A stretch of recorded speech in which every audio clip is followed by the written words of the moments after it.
Hello everyone, Mr. Happy here, and welcome back to another Final Fantasy XIV Let's Play series. So, I went ahead and streamed this the other day. I got a few hundred soldiery. I'm going to be doing that pretty much every day that I stream from this point on. Try and speed up the rate at which I can get some soldiery while using this character. But in this video, we're going to be continuing the Relic questline and getting our first time bonus for the completion of Amdapor Keep. So this is going to be the next dungeon that we need in our Relic Reborn quest line. So I'm going to do this. If it's quick enough, I'll go through and I'll do some more steps of the Relic quest line. Maybe at least until I get to the next instance part. But there's one thing I want to talk about real quick with Amdapor Keep. So you'll notice that in the duty finder, there's a little like square symbol with a squiggle in the middle between where it says level 50 and the name of the dungeon. Just want to let you know that that isn't anything you really need to be concerned about as a new player. That's what is called an item level sync. So you know how dungeons, leveling up, they had level syncs where, hey, if you're higher than this level, we're going to cap you at this strength. It's similar to that, but it caps your gear at a certain strength at level 50. Doesn't matter to you as a new player. You won't have above item level 110 that quickly if you're like literally a brand new player. And it's supposed to be to preserve the difficulty of the dungeon. It doesn't even accomplish that because at item level 110, which is the item level synced number, it's still a complete joke. But we're gonna queue into Amdapor Keep right here in a minute. Not sure how long the queue time is going to be. It's probably not going to be too long, but until we actually get into the dungeon, I am going to do what I usually do. Take a little break so we don't have to sit through this entire thing. I'll see you guys when we find a tank, apparently, in probably the next 20 seconds.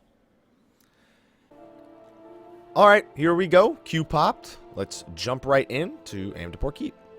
So, this dungeon, pretty straightforward. I'm curious to see if there's going to be any, like, super higher item level people in here that make me feel pretty useless. It's highly likely, but let me see. There's a good chance that oh no, actually, I've been getting a lot of like normal people, like normal geared people. This guy is like a normal geared people. A normal geared people. All right, but whatever. I actually prefer that. He's got some soldiery gear, I can tell, but yeah, marking enemies. Wow, okay, we're gonna have a nice normal dungeon to show.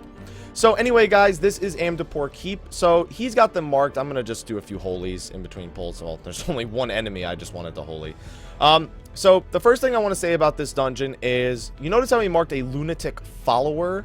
They're all lunatic followers, but there was one in particular that he marked that we killed really, really fast. There's a few pulls in here where there's an enemy. I think there's three different occasions where this happens.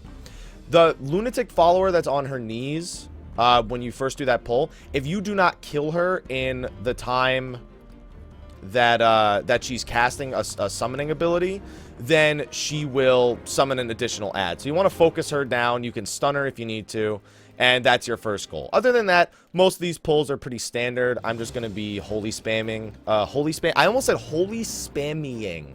I almost said that. I'm not kidding. I'm going to be doing a lot of that this dungeon because this guy, since he's doing the smaller pulls, and he's adequately geared, you can see, like, I put a regen on him, and he was almost at full HP for the whole pull. That's perfect for me, because even though we're not, like, super geared, we can still somewhat do it. Normally, groups will do that first pull right there with that lunatic follower, and then they'll pull all of this stuff until the next set of lunatic followers. See that one right there? That's the one that's going to do the summoning magic. The one in the front. There's always one that starts casting a spell. And that's the one that you got to watch out for. And look, he's even doing the patrols. I like this tank. This is like your good, old-fashioned, old-school tank. Oh, let me not pull any extra mobs. Let me mark everything. If there's 3 enemies, I mark 1 and 2. 3 is obvious. He's a nice standard tank. And, you know, this isn't a... And you know what's great about this run? Nobody's complaining about the speed. Normally, by the first few seconds, you have people complaining if it's like, oh, a tank or whatnot. You know, tank's not pulling. You could pull more than that. But, I mean, I think we can see, you know, I only have 3.1k HP. It's a pretty decent sign that I might be like a real first-timer. We have the first-timer bonus. It's going at a first-timer's pace. I'm so surprised at how much you guys have gotten to see me play with other new players. Like, I mentioned this a couple videos ago, but I do the duty finder a lot, but I feel like when I play on my main, I just don't see it. Excuse me, I have the hiccups. I just don't see this happen.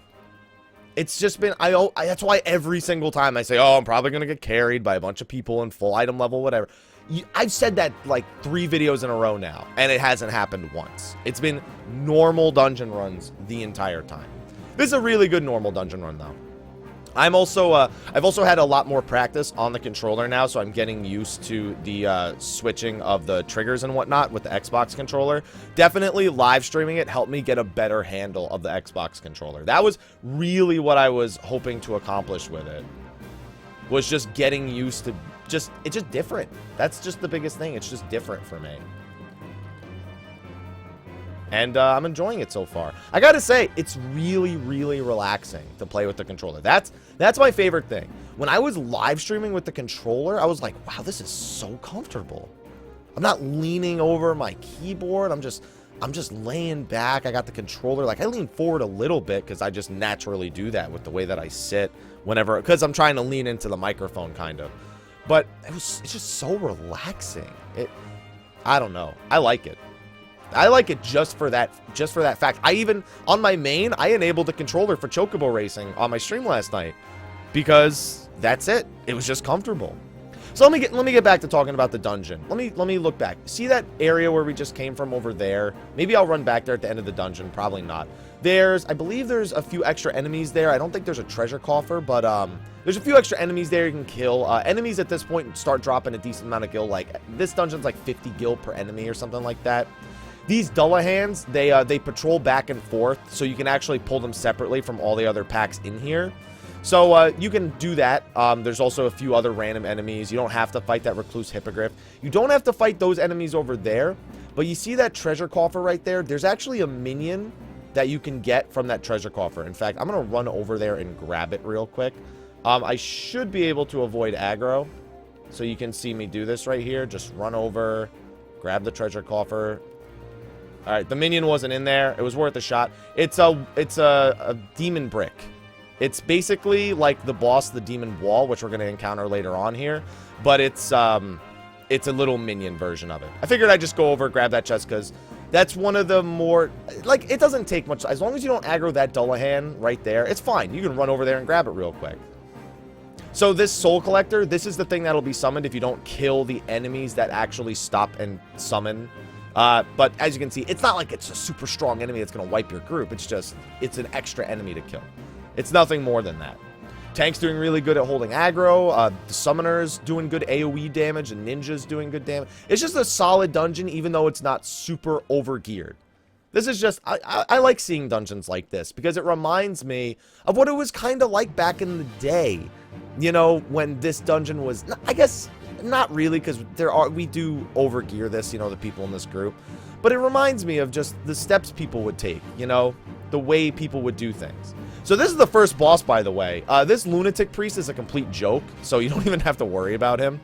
He casts some spells on the group. Just if he casts Void Fire 3 or Void Thunder 3, I showed you how to dodge that back in Hawk Manor where you walk through the boss. And eventually at like 50%, he starts using Void Call, and that summons the real first boss, the Psych Flare. So this thing's pretty annoying. It has some pretty strong attacks, like it has Void Thunder 3, and I'm seeing our tank going out of his way to dodge it. I really appreciate that. Mind Melt, which is just AoE damage. You can silence that if you want to. You can silence or stun it, really. Either or works. I should have Divine Sealed before that. His main mechanic is that he summons one of 2 adds. So see these, well, 3, but he summons one of 2 stone marionettes. He'll always start with this one right here. And they each have their own attacks. This one has a conal attack, which you'll see in a second. Rock Slide, there it is. And then the other one has Obliterate, which is a giant room-wide AoE that hits for a ton of damage. So you can stun these. You can just kill them down. A lot of more overgeared groups completely ignore them. And then at 50%, that one in the back is going to be summoned. Now, there are a few different strategies for dealing with that one in the back. Let's see which one the tank wants to go with. Some groups just zerg the Psych Flare where it stands or adjust to the boss as he starts moving. But when you're very, very low geared, you don't want to get hit by this attack right here. This attack does a lot of damage. He's doing this strat. One of the most common strats is to use this pillar right here as a form of line of sight. What that does is it means that even if you're standing in the boss's AoE, you won't take damage from the hit. It looks like the boss will live long enough for me to give an example. So everyone just has to hide behind this pillar. See? Even though we're in the AoE, watch. Imagine this doesn't work anymore, like they changed it. Even though I'm in the AoE, completely avoided it. This is a very common strategy. Some groups also pull him to the back right there and just kill him before the golem comes all the way down that way. But really simple boss. You shouldn't have too much trouble with it, but the pillar strat is really the most important thing. So I'm actually going to greed on these. The deeps guys.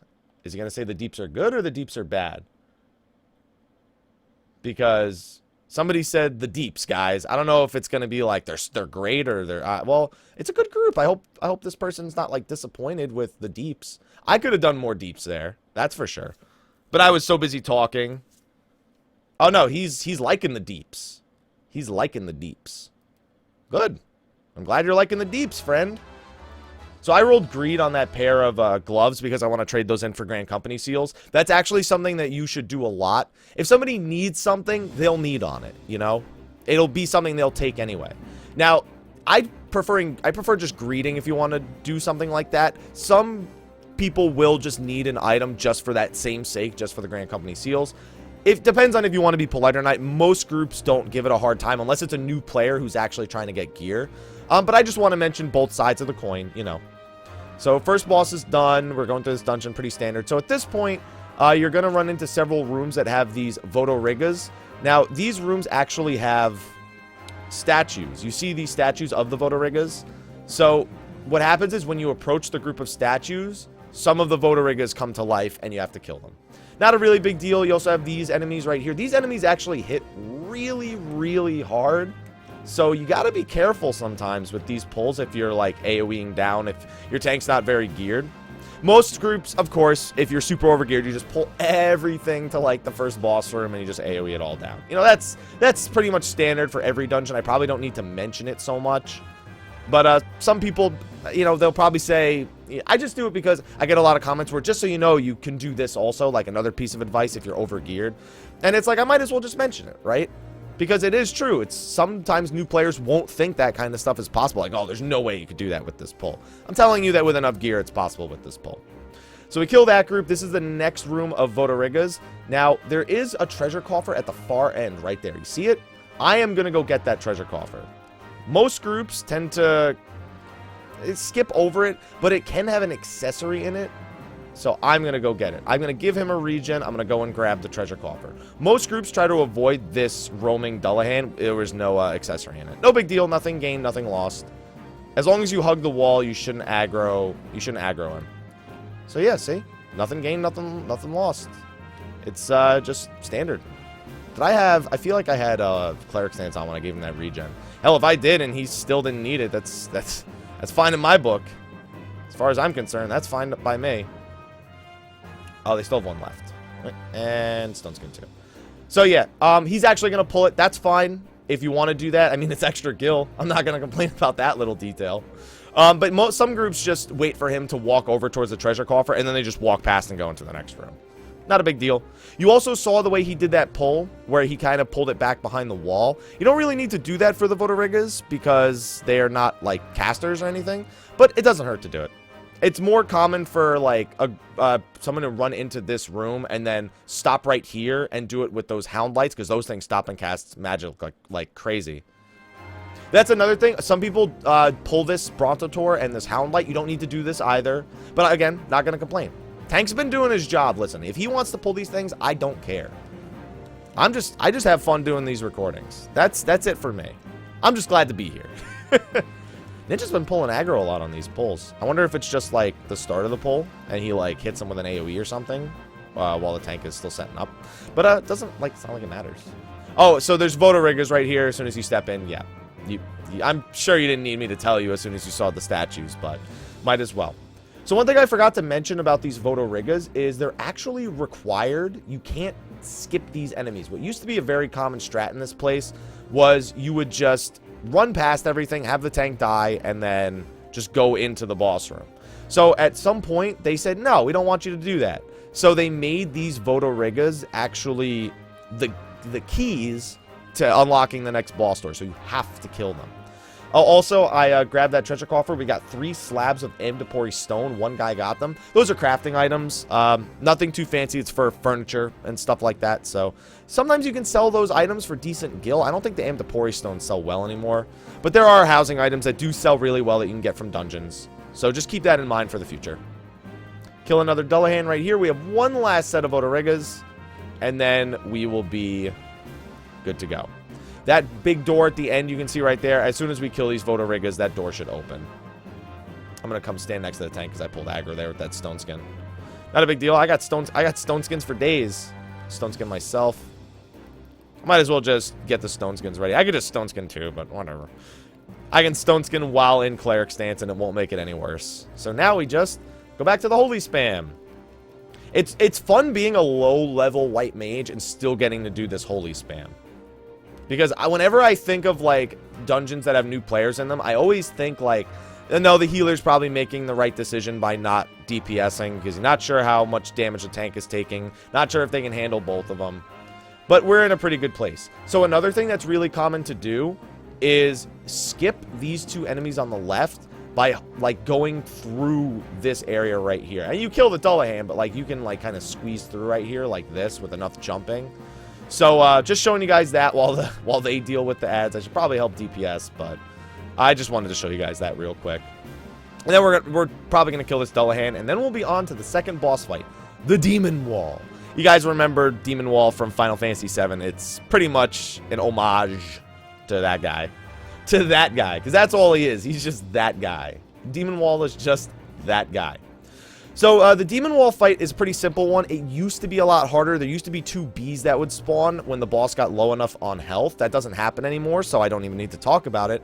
But everybody who does this dungeon, who did it back in 2.0, always says, oh, the bees are gone. So, first of all, the whole point of this fight is you have to try and kill him before he pushes you off this bridge. So, every time, every few rotations of his abilities, he'll actually push everybody back. And you can fall off these edges and die. So don't let that happen. So he's always going to do this. He's going to just shoot people with a beam. And then he's going to do the inside row, which if it hits you will do some damage and slow you. And then the outside row. So watch. Inside row. I could be helping DPS right now, but I'm showing you the fight. Outside row. So after he does that 2 times, he's going to do an attack where he knocks everybody back. For that reason, repel, you want to stand close to the inside like this, so you don't get knocked towards the outside, and then he'll move forward a little bit. And then he'll just do it all over again, and that's it. And now you just do that over and over again. After he does it the second time, which I don't know if we'll see, the back of the room also gets like a permanent, like one of these puddles. And so you just have less room to avoid taking damage. I'm gonna quickly Medica 2 this. Might as well, right? That's the only heal. Like, healing isn't a big deal in this fight. He's gonna repel again in a second right here. All we have to do is make sure we don't get knocked off and we're fine. See? Now in the back of the room, we don't have any room to maneuver. We'll take damage over time when we stand in that. But the fight is over. This used to be the point where the bees spawned. It doesn't happen anymore. And then we just walked right through him as if he's not even there anymore. Alright, so damn. I was hoping to get a little bit of gear in this dungeon to help boost my item level, but no such luck. So we'll just greed on stuff.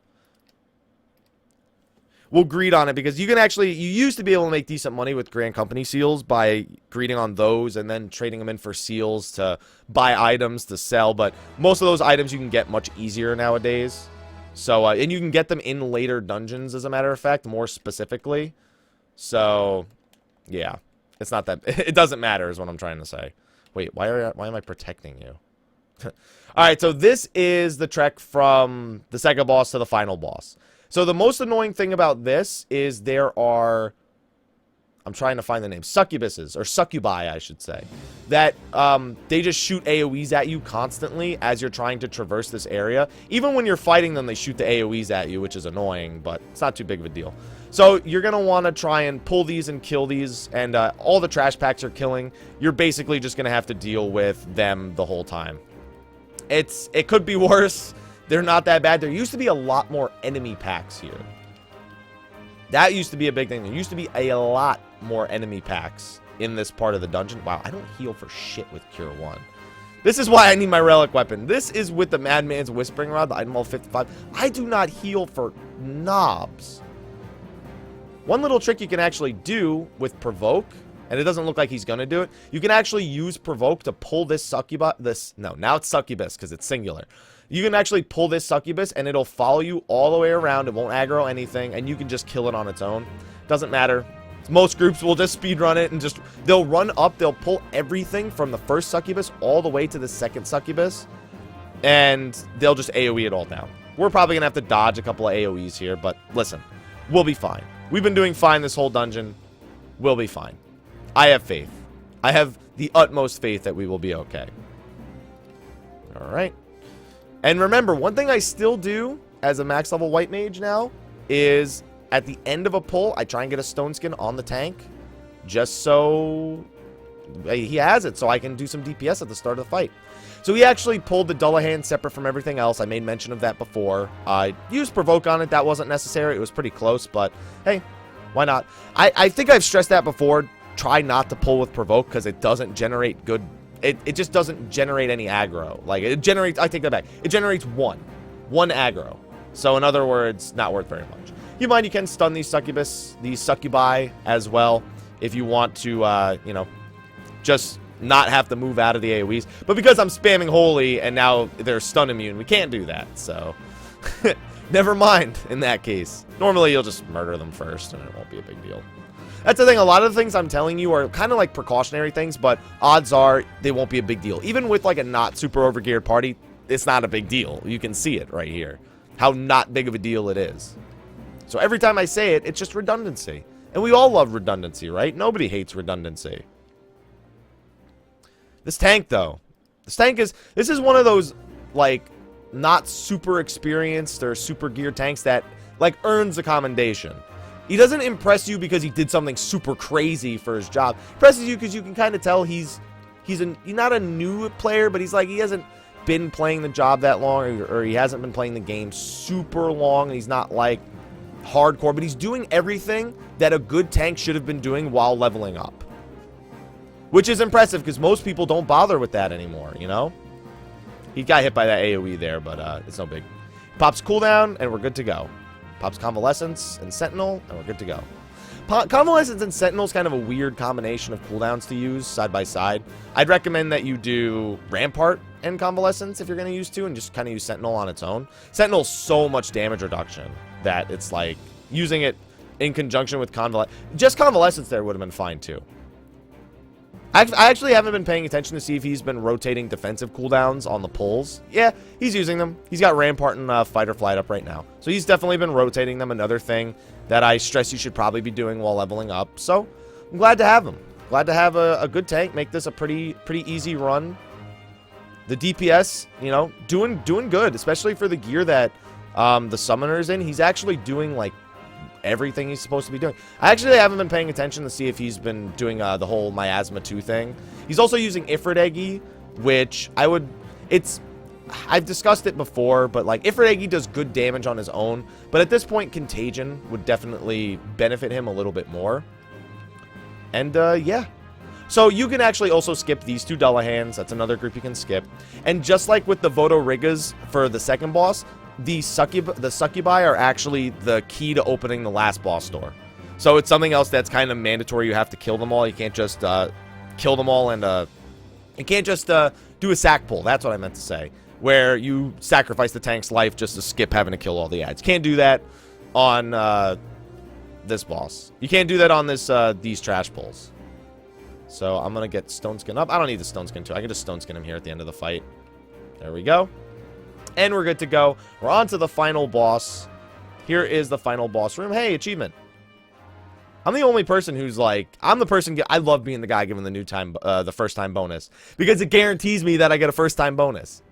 So we have Anataboga. There are a lot of different strategies for where to tank this boss. Most commonly, tanks will bring him over to that corner over there. I should probably maybe wait to see what the tank decides to do, because there are a lot of different strategies. Alright, yeah, that looks like what he's doing.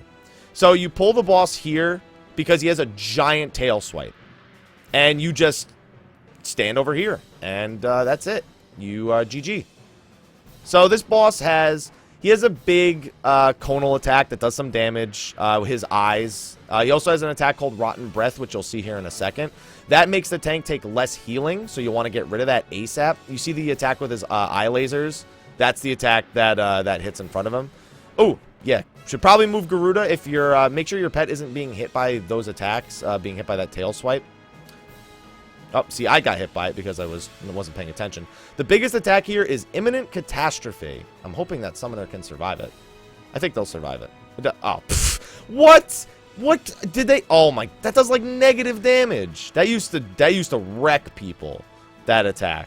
But you're supposed to hide behind these pillars whenever he does Imminent Catastrophe, like you saw me do. You saw I didn't take any damage from it. That's what you're supposed to do, but that's not what we did. But every time he uses Imminent Catastrophe, one of the statues becomes a Dark Helot, and you just kill it. You don't even have... More experienced groups will just ignore him completely, but you're supposed to kill it. So you can see, just kill it, move on, and just do that over and over again, and you're fine. Is he doing Imminent Catastrophe anytime soon? I could have swore he would have done it already. I guess it'll be after the next look.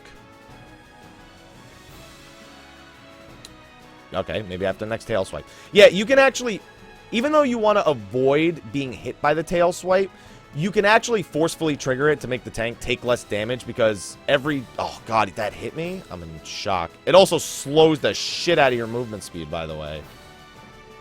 Good thing I have the statue to hide behind. I hate, by the way, this position. This is not my recommended position for the boss. I much prefer pulling the boss to the wall right here and then just turning him around. I don't like this position because basically the whole room is off limits, and then you have this attack. So if you actually are in this fight long enough, the boss will eventually tether somebody and drop an orb next to them, and then that orb will pulse AoE damage, and you'll have to drop it off someplace that's not in the way of everybody. And I don't like that. You pretty much have this space right here where I am, like all the way over to this wall as a safe place to drop the orb. I didn't drop it over there because I'm not used to having to drop the orbs. But that's how you want to do that mechanic. So you see people dropping the orbs over there. But as you can see, even with all that, it was fine. That is a common strategy where the tank brought that. I don't like it as a personal thing. But it was done. It was fine. We're good. We beat it. And I'm going to give the tank the commendation. I was happy with his performance. You can also get a weapon from this. I don't recommend farming it for a weapon, but some gear, some accessories out of this dungeon, they're nice to get. So if you can get them, go for it. So that was it. That was Amdapor Keep. Let's get out of here and continue on with the Relic questline. It only took about 30 minutes. That's not so bad. And I had a few... Actually, it took less than 30 minutes because I had a few minutes of wait time to wait for the tank. So now we can go back to Rowena in Mordona, hand in the Amdapor glyph. So you don't actually get the glyph as an item from the boss. When you leave the instance, as long as you were on your white mage, or I think you need to be on the job. Actually, I don't remember. But when you complete Amdapor Keep, you'll get the Amdapor glyph after you leave the dungeon. So don't worry if you don't get it from the last boss. Just wait until you leave the dungeon to get it. So that was it. That was Amdapor Keep. Pretty easy. You know, last boss has 2 conal attacks. One of them's a breath attack that diseases you, slows your movement speed, reduces your healing. Imminent Catastrophe, hide behind the pillars, kill the ads when they come out, and if you make it all the way to the tether phase, just drop the AoE someplace away from the group. Doesn't matter where, just someplace safe. And you're good to go.